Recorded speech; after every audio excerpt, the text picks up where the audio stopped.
เลยนะครับนี่ข้าวคือวัวนั่นเองข้าว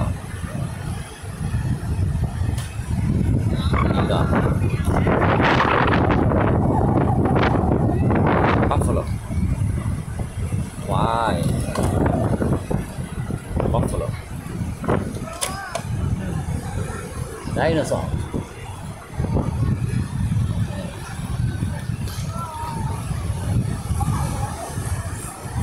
dinosaur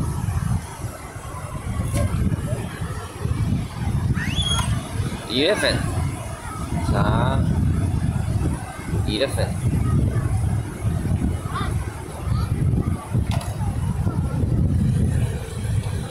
โอ้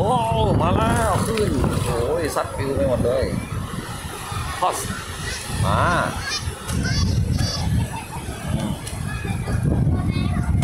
dinosaur Wow,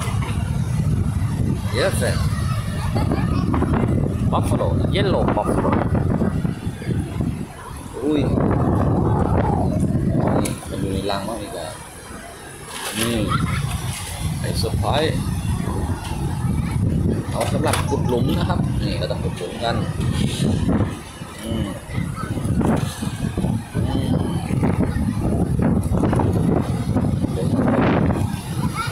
เอาวัวลงไปน้ำได้